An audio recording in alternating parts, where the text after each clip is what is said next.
Hello, everyone.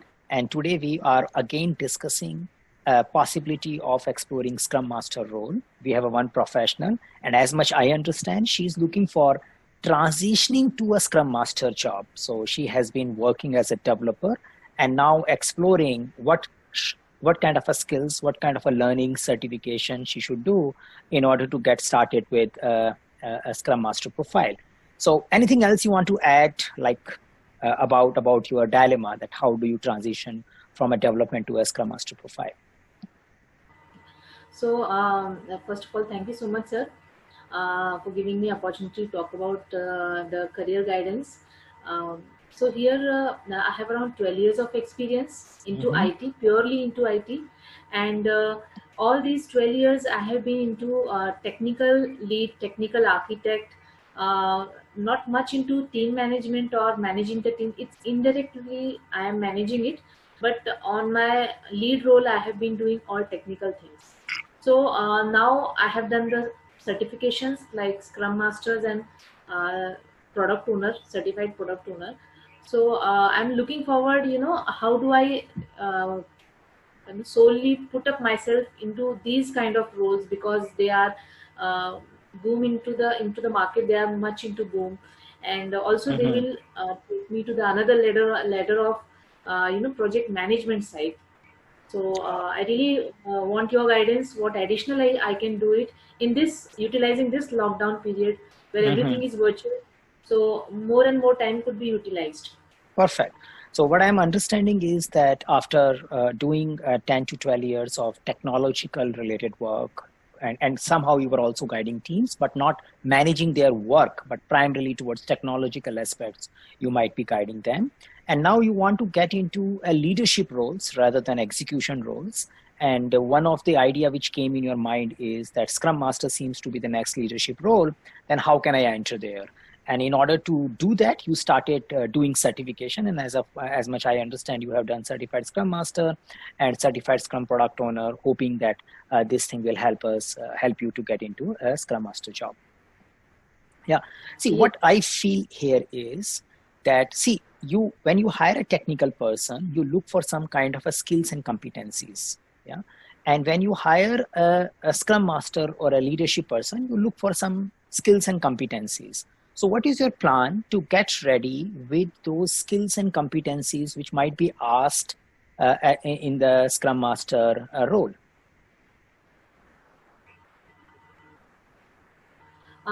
Scrum Master role basically it requires like facilitating the work more Mm-hmm. than getting it technical. It's more like getting the work done, getting the distributing the exact work to to the team. Mm-hmm. Exactly, not about distributing, but yeah, the Scrum Master will have knowledge of what is going in the team, even Mm-hmm. without getting into technical things. And since I am a technical person, I thought product owner is the a better in the Scrum. Being in Scrum, you have to have end to end product knowledge, Mm-hmm. uh, uh, using that CSPO certification. I feel end to end knowledge about uh, theoretical knowledge as well as a bit of practical of it. Not much practical of it is my Mm-hmm. understanding.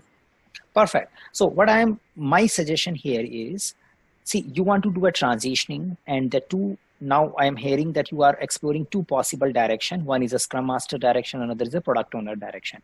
And you might be trying both at the same time, and whichever works, you want to build the career there. Is it the right understanding? Yes, sir, absolutely. Okay. Now, what my suggestion here is, you based on your current exploration, maybe the type of interview calls you get, and the performance in the interviews, maybe you need to define a duration. Say, you can say that in next 3 months I want to focus on Scrum Master, or in next 3 months I want to focus on a Product Owner. So you can create your release or an iteration size, and say that in this much time I want to completely focus on that particular role. So that's the one thing which you need to take a decision, because I feel both the roles will require good amount of preparation in order to get started. So that's the one suggestion. Now, assuming you pick up a particular role, then may you list down all the skills needed in order to get that job done, and also think of how you are going to differentiate yourself with other candidates. So one is a basic skill. So say each Scrum Master should be able to do a good facilitation, as you explained. The Scrum Master should be able to ensure transparency in the system. So by way of various charts and various other ceremonies like daily Scrum and all, he ensures that there is a transparency in the system. And he may also work with the stakeholder to get the impediment removed. So that's a kind of a work a Scrum Master does. And now one is that you need to acquire some skills and knowledge in those areas which are anyway needed by the Scrum Master. Then the second thing, based on your last 12 years of experience, you may also add some differentiator there. So assuming you have some technological experience, and you can also position yourself that though I don't want to grow in that particular area, I want to focus on more on team management and leadership space, but my technical experience can help me doing that well. Now, if you can club that together, or be it a product owner case also, then it could be a little strong case, because one is that you have a basic skills which are needed from any Scrum Master, and you have something which is additional, which is coming based on your 12 years of experience. What do you think when I say all this? Yes, sir. I mean, absolutely. I mean, when it comes to technical, in my team also, like, it's not that when I was, I'm in the role of technical lead. So here, I'm not doing a bigger management work, but yeah, but there are, candidates like, 5 to 6 team members are there whom I have to really guide about, how we will follow up the sprint, what are we going to, plan out in the sprint, and what are the impediments, like, the technical issues basically. So such things I have been actually looking at, but when it comes to going one level above, all these, so that is something which will come to me with the experience. But yeah, but this knowledge, what technical thing I have, I will not be in a condition that, my team members are, doing whichever they want. I can actually, at times I can help them out. Okay. Okay. So what I'm getting is that you have been assisting team members in the technological direction already. You have been resolving their technical impediments already, and you were also helping them to find out how to operate in a Scrum environment so that they can perform as a one team. Yeah. Yes. And that level of work is more aligned with the Scrum Master job. So it's more or less Yes, making a clear path there. So if you pursue a Scrum Master job, let's spend 5-10 minutes primarily about Scrum Master, and then we may probably look into a product owner role. If you want to pursue a Scrum Master role, then my understanding is you visualize the whole Scrum cycle. So see what your Scrum Master is doing more than what you understand, like just facilitating some events and working on some transparency and metrics. Many times, for example, you go for a certified Scrum Master class, you attend a class, you understand various events, you understand various artifacts. But when you want to go for a job, especially when you are doing a career transition, it might be useful to create those artifacts for one of your project. So you might be working in a particular project, or if you are not working in a particular project, you may take a case study. And for a given case study, you might see that, okay, how my burn down chart might look like, how possibly the user story might come, and how I can facilitate prioritizing those user story.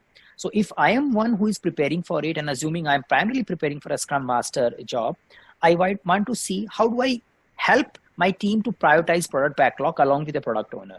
Now, in order to do that, one thing is I can read about it and I can attend a class. The another thing is I create a sample data and I do that prioritization, and I also understand, okay, what can go wrong? Because when you start doing things, the situations will become more and more clear to you. So pick up all the full Scrum cycle. For example, how you are going to run a sprint planning meeting. Yeah, maybe you create a complete facilitation guide for sprint planning meeting that, okay, this will be a 4 hours meeting. It will start at this time. This will happen in between. This is when it will finish. And you may, just for an understanding sake, the meetings which you are attending, you may help your Scrum Master to create even minutes of the meeting of that meeting, just for the sake of clear understanding.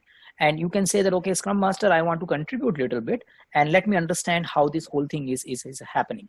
And similarly, you may look into a daily Scrum. Similarly, you may look into a sprint review, how it is getting started, what is happening, and you create those artifacts which a Scrum Master is expected to probably create those artifacts. Now, retrospective is again is a big meeting, and as a development team member or a senior development team member, you have been participating in all those events.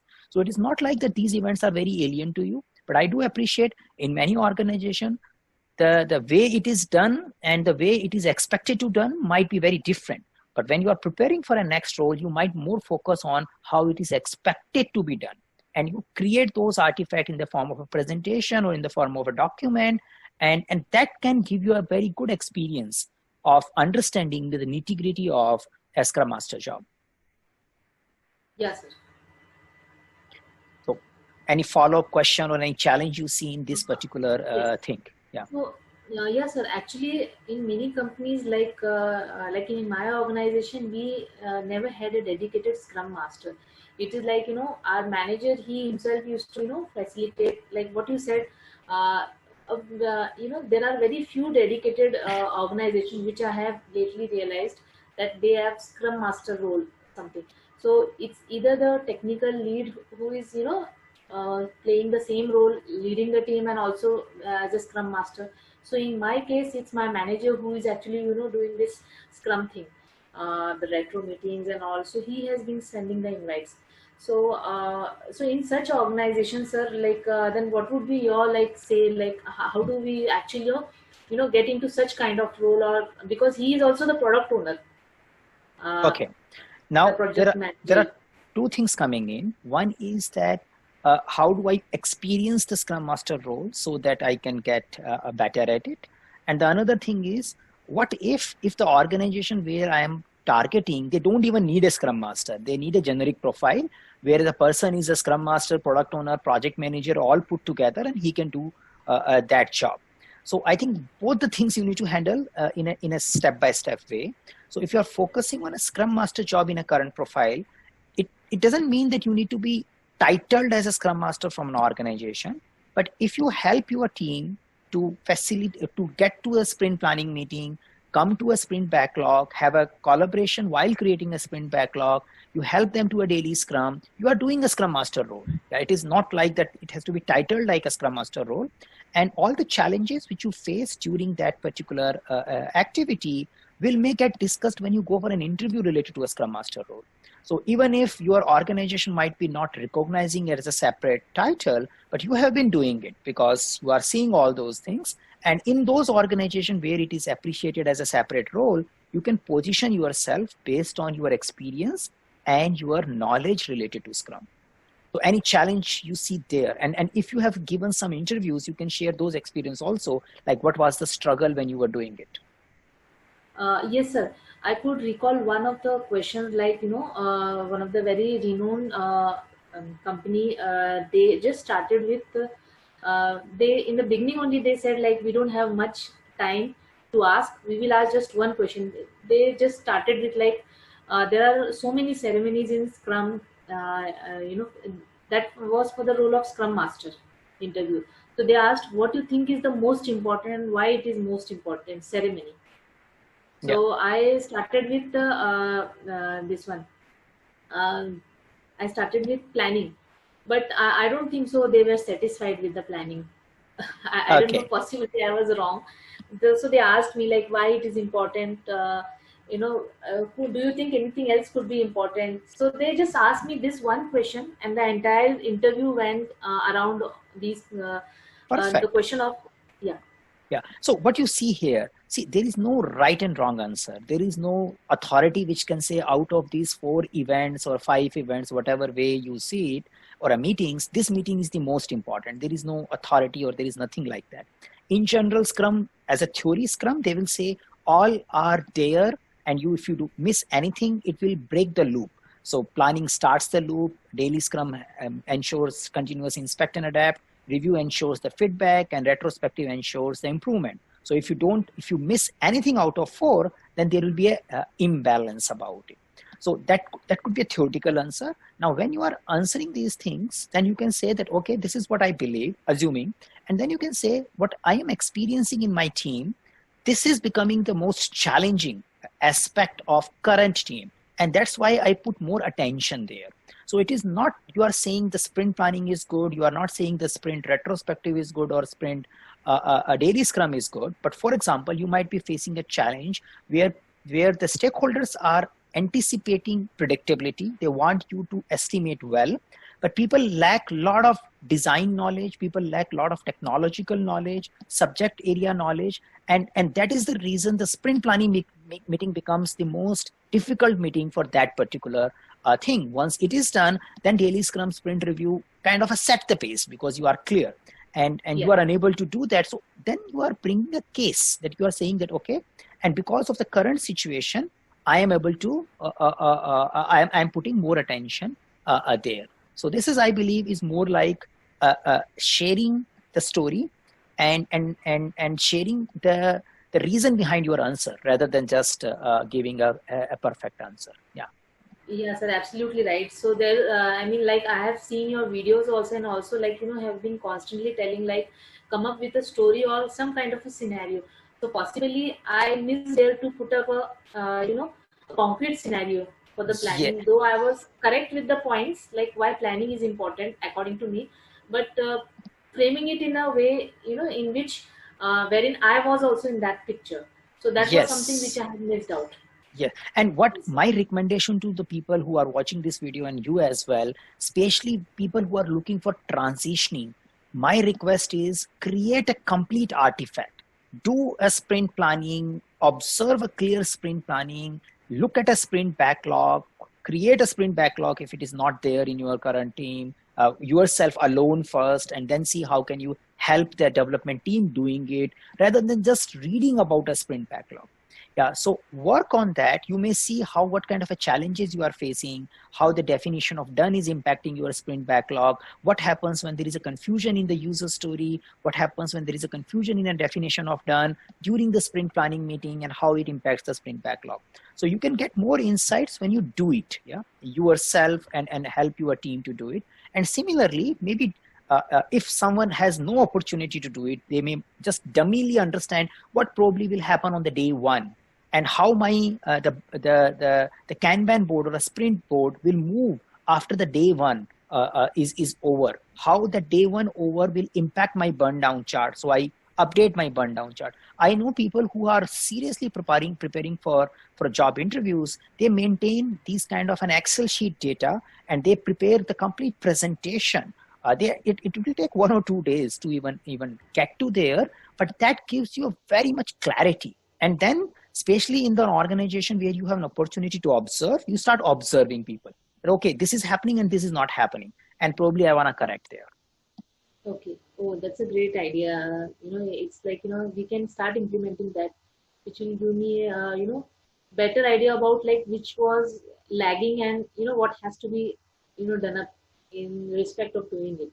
Yes. That surely we can implement that. And whatever metrics you think are coming important, you plot them. You plot a burn down chart, you plot a velocity chart, you have it in front of you. You do it by using Excel or your hand and whiteboard, and that gives you a confidence. Main thing is that, and many times that confidence is something which is getting tested in the interview rather than an answer.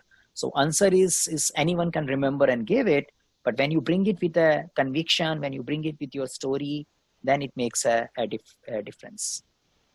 Yeah. Yes. So go ahead. Yeah. Anything else on Scrum Master? Go ahead. Yes. Nothing on Scrum Master. There's a different question which I want to ask. Like since Scrum and product owner thing I have already done, and this lockdown period is a period wherein we have enough of time being at home, and many such things are there which we can be at home and start doing it. So I'm thinking, just a thought came to me moving for the management side. What about the PMP course? Perfect. Yeah. So should we take up at this point of time, or which is the better time to take up? Perfect. So see, my understanding is just doing PMP may not give you direct job things at this point in time, since you are getting into a leadership space. But doing PMP can give you a good amount of theoretical insights about how to handle stakeholders and how to manage project in a large and complex environment.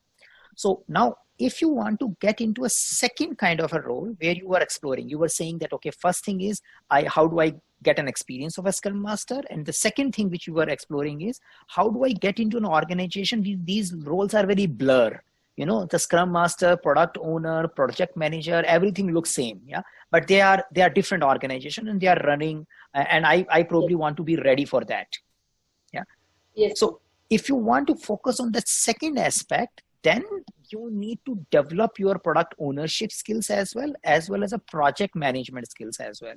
And the project management is sometimes is different than Scrum, because project management is primarily dealing with the stakeholders, working about pricing and getting your invoice paid, and working with your customers representatives. So there are a lot of administrative things as well, along with getting the development done. Yeah. And many times when the project and Scrum get mixed, there could be a role where someone is looking for that managerial aspects and administrative aspect, and there could be an additional Scrum Master who is primarily working with the development team. So that's also a possibility. So if you feel that you want to target that second segment where you are a generic project manager and you can work with Agile, you can work without Agile, then doing PMP is a good idea. Okay. So, sir, similar like PMP, there is Prince2 also. So, so what is the difference between the two then? If I see as my example, like where I have done Scrum and all everything, where should I target, Prince2 or PMP?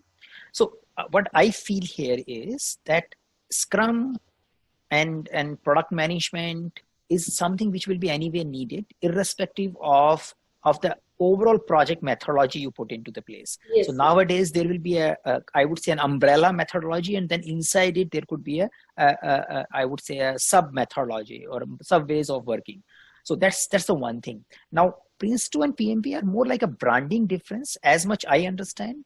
There are European organization and sometime in Australian organization where they follow a Prince2 standards. So people who do Prince2 are usually either working for these kind of organization or the market. Whereas a PMI is an US organization. It is primarily like taking care of or providing a standard for US, India. It's quite popular in India, even in China, Japan. So wherever the US market influence is high, you will see a PMP certification getting done more frequently. Prince2 is little like another way of, or I would say kind of a little more detailed way of executing a project. So that much you can see, but whoever is using Prince2, they will only talk about Prince2. It is not like a generic, whereas a PMP or a project management is a little bit generic in nature. So it's not particular to some standards which are there. Because I have not done myself Prince2. This is based on what I heard. And because we don't have a program for it, so not many people who have done Prince2 talking to me. But yes, we usually interact with the people who are doing PMP or has done PMP. Yeah. Okay.